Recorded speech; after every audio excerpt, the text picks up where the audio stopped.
berarti misalnya kan ketika mencium batu baitulah itu habis dosa, bukan. Dosa itu tergantung perilaku diri sendiri. Gitu. Tapi hadisnya berbunyi begitu, mencium hajar aswad atau mengusap rukun yamani menggugurkan dosa-dosa. Enggak. Bang, Dosa itu tergantung perilaku kita sendiri. Bang, Untuk mengapa? Sekarang umat muslim udah ngelawan Muhammad. Ya silakan. Bisa dijamin. Bisa dijamin nggak? Bisa dijamin nggak gara-gara mencium batu baitulah itu habis dosa? Nggak bisa dijamin. Tergantung perilaku. Tidak, betul. Bukan berarti orang-orang muslim tidak ke Mekah, tidak masuk surga. Bukan begitu. Jadi orang muslim itu tergantung perilaku. Dosa itu, arti dosa itu mengingkari janji diri sendiri. Itu namanya Masalahnya begini. Masalahnya apa yang ada di pikiran Anda itu semua bertentangan dengan apa yang dikatakan Muhammad. Masalah hadis ini ya. Muslim itu ada Quran dan hadis ya, dua ya. Tapi qaidahnya atau etikanya boleh hadis itu dipakai dengan syarat tidak bertentangan dengan Al-Quran. Ya kalau mencium batu baitu hajar aswad menghabiskan dosa. Alangkah enak orang kaya, nggak enak saya orang miskin. Justru itu makanya yang menjadi pertanyaan saya, berarti kalian kalau korupsi pergi ke Arab cium batu hilang dong dosa. Ya enggak gitu. Masalahnya begini. Di dalam hadis disebutkan sesungguhnya mencium hajar aswad atau mengusap rukun yamani menggugurkan dosa-dosa. Bang, Enggak bang. Jadi itu kan rukun berarti Muhammad itu bang. berbohong. Bukan masalah, saya terangkan dulu. Rukun kelima itu syarat syariat agama Islam bagi yang mampu. Yang nggak mampu, apakah yang nggak mampu ini akan masuk neraka kalau nggak cium batu baitulah? Nggak begitu. Jadi dosa atau tidak, masuk surga atau tidak, habis dosa atau tidak itu tergantung perilaku kita, bang. Waduh, ini Anda bertentangan lagi dengan ajaran Muhammad. Bang, Iya, menurut ajaran Muhammad nih, dosa kalian nanti akan ditanggung oleh orang Wahyudi dan Nasrani. Enggak, masalah itu gini bang ya. Saya juga masalah mereka nggak percaya lagi dengan Al-Quran. Bukan nggak percaya, saya Islam sejati bang. Oke, sebentar Islam ya. sejati loh. Oke, sebentar. Nih ya. Sambil bicara dulu bang. Bang Syekh, silakan Syekh. Jadi saya begini ya pak. Sepengetahuan saya benar memang dengan abang sama, itu hanya sebuah ritual simbolis ya, mencium batu yang tetap yang bisa menggugurkan dosa kita ya perilaku kita, betul kan? Iya, jadi begini bang siapa saya? Iya. Kalau yang mengelilingi batu baitulah, mengelilingi apa itu Ka'bah itu, jadi ibaratnya kita ke kebun, ada pondok di situ. Kalau kita pergi ke kebun, kalau nggak dilihat semua di sekitar kebun itu, nggak puas rasanya. Tapi ketika sampai kita ke kiblat kita kelilingi apa itu kiblat kita itu batu baitulah itu, batu berarti kita ini benar-benar. Tapi coba baca ini dulu bang. Coba dibaca dulu nih. Nggak usah bang, bang Ides. Sebentar ya, saya ini dulu, sebentar, sabar. Saya pakai ini saya dulu teman-teman, tunjuknya. Mana baterai? Ini HP ini mereknya ini Motorola nih teman-teman nih. Ya, nggak usah bang Idis, nggak usah. Ini karena saya tahu yang sebenarnya. Nih, lihat ya, sebentar. Nih, saya bacakan ya. Pada hari kiamat kelak, Allah Ta'ala akan menyerahkan seorang Yahudi ataupun seorang Nasrani kepada setiap orang Muslim. Kemudian Allah Ta'ala akan berfirman, inilah penebusmu dari siksa neraka. Jadi sebenarnya kalau menurut hadis ini, itu orang-orang Muslim itu nanti dosa-dosanya itu akan ditimpakan kepada orang Yahudi dan Nasrani. Bahkan mereka itu jadi penebus kalian dari siksa api neraka. Jadi kalau abang bilang dosa akan ini nggak bertentangan dengan ajaran Muhammad, Bang. Bang Ides, tutup dulu itu karena baterai saya udah lemah ya. Biar saya terangkan, Bang Ides. Silakan. Saya terangkan dulu ya. Silakan. Tutup dulu yang itu, saya terangkan kenapa Yesus dikatakan di akhir zaman turun kembali, ya. Bukan berarti nyata di dunia ini, tapi dari langit ketujuh turun ke tingkat bawah, bertugas sebagai gerbang, sebagai pintu. Jadi siapapun di akhir zaman ini yang meninggal itu bertemu dengan yang namanya Yesus atau Isa Al-Masih. Dan beliau, kalau ada orang yang meninggal hidup lagi, mati suri namanya, itu positif ketemu di lawangan itu, di gerbang, Bang. di pintu itu. Jadi Anda mengimani bahwa Isa atau Yesus akan datang lagi kembali? Iya, sama. Isa itu kata kami Islam. Yesus itu kata Anda orang Kristen. Anda mengimani bahwa Isa atau Yesus akan datang kembali ke dunia ini? Bukan akan datang. Yesus atau Isa Al-Masih tidak akan nyata di dunia, tapi bertugas di di gerbang atau di pintu akhirat. Makanya setiap orang berarti tidak datang lagi. Tidak, dia bertugas di gerbang. Berarti gimana dong yang mengatakan bahwa akan datang saatnya Isa akan datang mematahkan salib, membunuh babi, itu gimana? Enggak begitu, Bang. Jadi biar saya terangkan yang sebenarnya maksud saya kan, kenapa orang Kristen bilang ada orang dalam? Yaitu, Bang, orang disebut orang dalam itu orang pintu di akhir zaman. Ini siapa beliau? Itulah Isa Al-Masih atau Yesus. Makin banyak teman-teman ini gini teman-teman. Karena saya lihat ini satu Islam ditanya A, yang satu bilang B, yang satu lagi bilang C. Bukan begitu, Bang. Pertanyaannya sekarang ini. Tapi saya tanya saya dulu, Syekh. Apakah Isa atau Yesus akan datang kembali menurut ajaran agama Islam? Setahu saya bakal datang kembali. Setahu saya. Yang satu sama kalian yang Bang Wardani bilang nggak datang lagi. Biar saya ceritakan dulu biar tahu yang sebenarnya. Disebut turunnya di akhir zaman itu Isa atau Yesus dari langit ketujuh turun ke tingkat bawah, ditugaskan sebagai gerbang pintu. Makanya Iya, berarti datang lagi nggak ke dunia? Nggak nyata, enggak. Ada yang di depan kan di dunia ini. Memang berat kalau udah kayak begini caranya, saudara-saudara.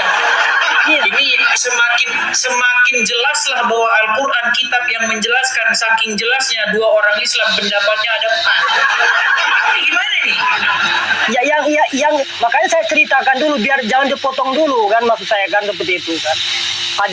Dimaksud di Alkitab dengan kitab Injil dengan Al-Quran itu turun lagi di akhir zaman, turun dari langit ketujuh, bertugas di gerbang, ya, di pintu. Ini hadis mana lagi tuh, Bang? Sebentar, Bang. Enggak, Ini apa ini ngomong saya di gerbang begini, ntar gerbangnya Bang, ada tunggu, Bang, jangan potong dulu, Bang. Ini apa kayaknya banyak arangnya nih, Bang? Jangan-jangan Biar ada saya penafsir jelaskan, ini.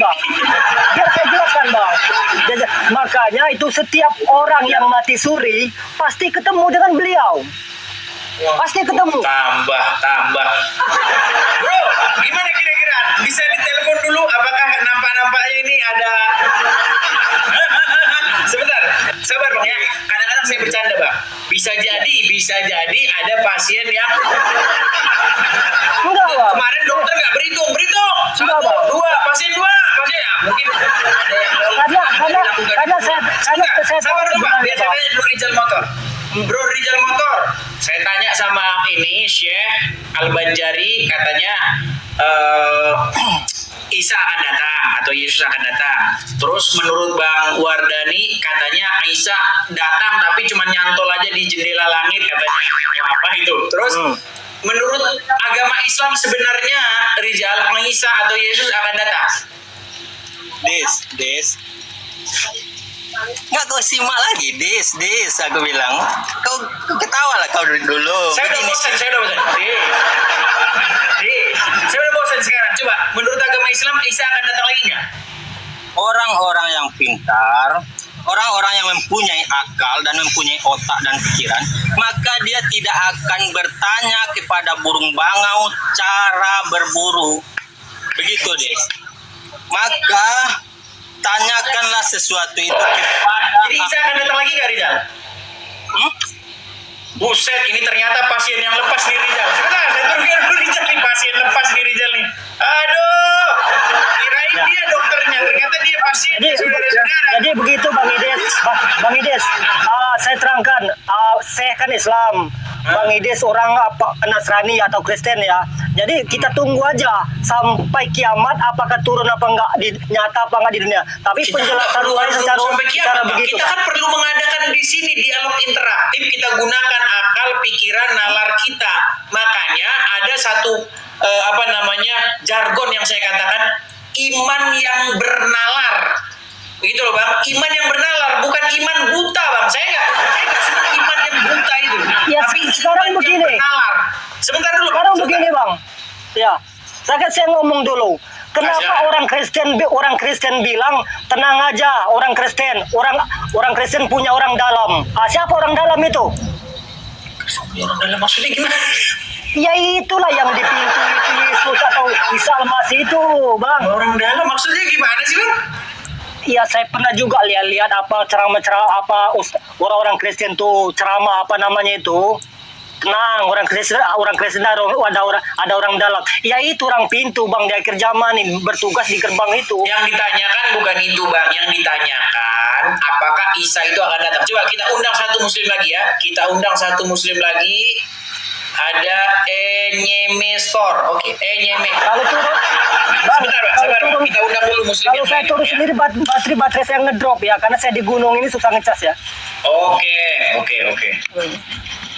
Ya, Enyeme Store muslim Bang. Ya, Enyeme. Muslim. Oke, silakan nyalakan kamera Bang.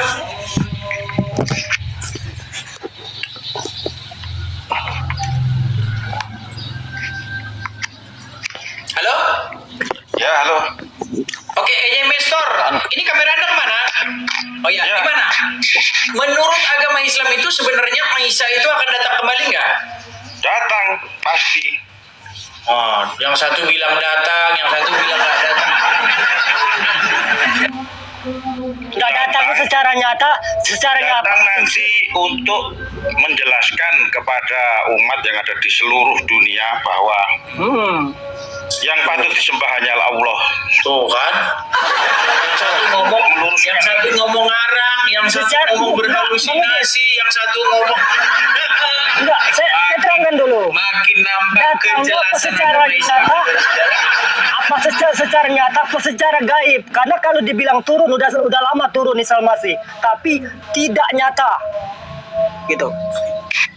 Sudah lama turun, tapi tidak nyata. Katanya Makanya saya tanya menurut dulu. Al-Quran gini, menurut hadis yang saya baca, Isa itu datangnya bukan mau bilang yang layak disembah hanya Allah, ini juga yang datang ini Enyeme untuk ngarang juga. Untuk membenarkan bahwa Nabi Muhammad itu benar.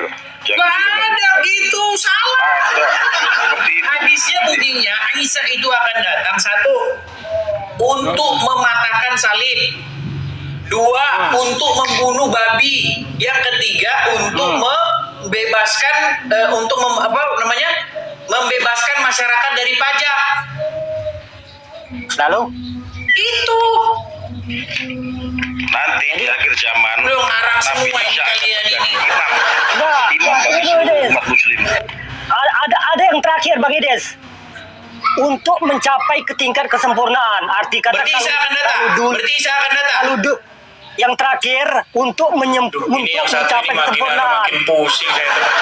Ya tunggu dulu, saya terangkan dulu. Nanti Karena akan dulu, menjadi imam sholat. Aduh, makin karena dulu begini Moksa. Sebentar, saya turunkan Ada dulu dulu satu dah. moksa kan jadi. Sebentar, saya turunkan jadi dulu maksud Syekh saya dulu. kan, Sebentar, saya turunkan dulu. Sebentar. Saya turunkan dulu ya Syekh ya. Oke, karena saya sudah lama di sini. Saya mau berkata silakan, dulu ya, silakan. tunggu bentar. Bang gini ya, masalah hadis, ada Quran, ada hadis.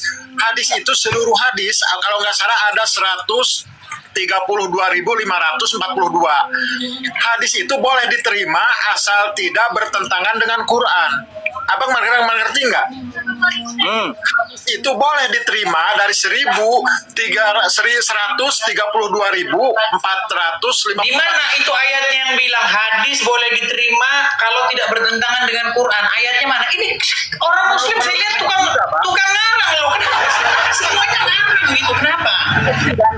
Jadi hadis itu boleh diterima, ya boleh diterima ketika tidak bertentangan dengan Al-Quran gitu. Oke, walaupun Muhammad ngomong itu benar-benar perkataan Muhammad, tapi kalau bertentangan dengan Quran berarti harus ditolak.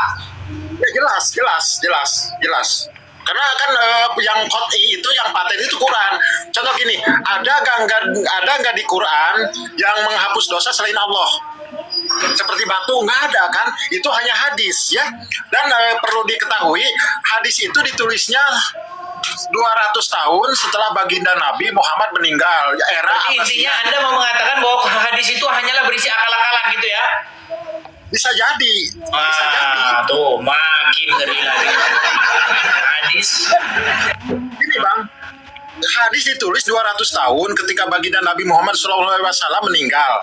Ya, bisakah orang dengan jelas orang menuliskan bahwa baginda Nabi seperti ini, sedangkan udah 200 tahun yang lalu meninggal, tidak ada.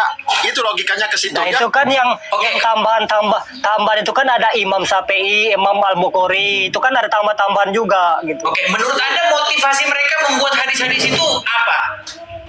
Menarik, mungkin untuk menarik. Enggak, begini. Jadi kalau Nabi Muhammad dulu kan hanya berapa yang disampaikan oleh beliau dulu kan. Makanya itu didengar oleh para sahabatnya, itu dicatat. Terus itu dikumpulkan semua. Tapi kalau untuk 30 juz itu ya kemungkinan iya benar gitu kan. Tapi Oke, baik, intinya Muslim sudah meragukan hadis lah. Intinya walaupun hadis itu adalah kitab yang bisa dikatakan kitab yang menurut kalian itu ada kemungkinan bohong-bohong, tapi hadis itulah justru yang digunakan untuk menjelaskan agama Islam. Luar biasa.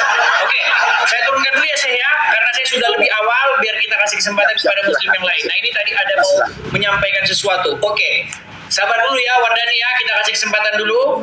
Terima kasih. Oke, Enyeme, tadi ada ingin menampilkan sesuatu di layar, silakan. Ya, kalau Nabi Isa nanti turun itu ada di Al-Quran surat